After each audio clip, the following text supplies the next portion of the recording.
Are you fed up chasing symptoms and doing symptom management with multiple sclerosis? I'm going to be asking you to consider making some changes to your diet to improve the MS you live with and the MS I live with. I originally planned to take you all grocery shopping with me, but it didn't go quite as planned.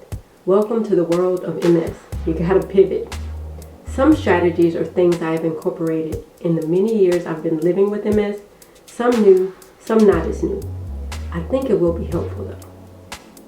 I don't think we realize just how much what we eat directly affects our journey with multiple sclerosis.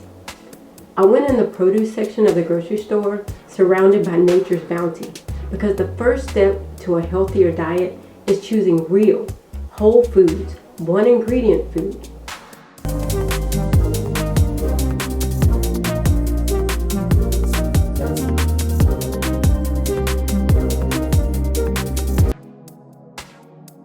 When I say real, whole foods, I mean foods that are as close to their natural state as possible. You want to choose real food, whole food, single ingredient food. Think fresh fruits, vegetables, lean proteins like chicken and fish, and whole grains like brown rice and quinoa. The human body knows what to do and how to flourish with real, whole, single ingredient food, not processed food. It's not easy initially, but it is definitely worth it. To show you that I live what I am teaching, I have multiple sclerosis and have had it for 23 years, and I've worked full-time as a pharmacist. While taking disease-modifying therapy for years, I have always eaten this way because whole food is medicine. I encourage you to just try it and see how you feel. As a pharmacist and an MS patient, I can attest to the power of diet and nutrition.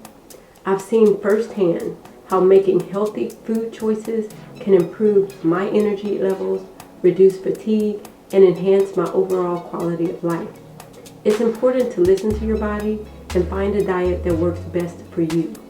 Experiment with different foods and see what makes you feel your best. The freshest food, the whole, single ingredient, unprocessed food type, is the food that will be along the edges of your grocery store. You can think about it like this. If you have to store it in the pantry, it may be processed food. If you look at the label and can't pronounce the ingredients, it's processed. You want to avoid processed foods, sugary drinks, and excessive amounts of saturated and unhealthy fats, fast food, candy, foods with ingredients you can't pronounce, foods with preservatives. Your body does not know what to do with these substances and thereby leads to unwanted outcomes. I ask you to consider making these simple swaps. You're not only fueling your body, but also potentially slowing the progression of your MS. Number 2. Next up, hydration. It's such a big deal. Water is essential for overall health, but it's especially important for those of us with MS. The benefits of water in MS is it decreases our fatigue associated with MS, thinking and memory, your mood, and even decreases spasticity and urinary tract infections. The recommendation is approximately 3,000 milliliters per day for males and females, or 100 ounces per day. Yikes. For me, it has always been a struggle with getting the recommended amount of daily water because of another MS symptom, urinary incontinence, coupled with decreased mobility earlier in my disease. But dehydration can exacerbate fatigue, cognitive issues, and muscle spasms. If you can, aim to drink at least 8 glasses of water per day. I'm going to try my best and do this with you. There are some hacks I used to use. A little hack I did was put fruit and herbs in my water to make it taste amazing, not crave sugar, and before I know it, I've gotten my daily water. The example I used was grapefruit and rosemary. Or you can freeze fruit overnight. The next morning, put it in your water bottle. Drink throughout the day and stop at dinner. In the end, you have a treat. You have a piece of fruit. Avoid sweeteners because they make you crave sugar and can actually spike your insulin. That's a no. I learned this tip from a very influential neurologist. That's our number 3. Try to drink 2/3 of all of your water during the first half of your day. Let me break that down. I'll be patient X.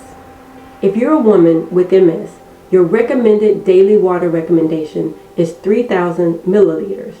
You need to intake 2,000 milliliters, that's 2 liters, in the first half of your day, and 1,000 milliliters before or through dinner. Then, hard stop. As humans, we make urine for 6 hours after we drink something. I'm asking you and me to consider finishing all of our drinking by dinner so we won't be getting up and going to the bathroom all night. Let's try to carry a reusable water bottle with us and sip throughout the day. Let's go. Number 3. Now, let's talk about a nutrient that's often overlooked but plays a crucial role in MS, vitamin D. Many people with MS have low vitamin D levels. This also is a big deal because low vitamin D levels can facilitate the development of MS in pre-puberty and can worsen or drive your disease faster if you already have MS. Supplementing vitamin D suggests that we can slow this process down. Sources of vitamin D. 1. Sunlight. Let me give you what the recommendation for vitamin D is in multiple sclerosis. It's 50 to 100. Sunlight is a natural source of vitamin D. And for those of us who live in the South, where sun exposure is plentiful, we still need to be cautious using sunscreen.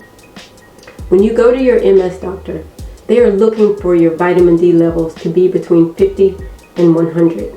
Depending on where you live, that could be very easy to accomplish, or it can be even more difficult if you live in colder climates. Sun exposure for 15 minutes will give you 5,000 international units of vitamin D. That's exactly what you need. Foods with vitamin D. Foods rich in vitamin D are liver, beef liver, salmon, swordfish, fatty fish, sardines, and fortified dairy products. I'm plant-based, so mushrooms, fortified orange juice, and fortified plant milks and yogurts are very healthy. Third, you can supplement your vitamin D with pills, 5,000 international units. D3 is the active form of vitamin 3. I encourage you to work with your doctor to establish your baseline to figure out how to adjust your value between 50 to 100.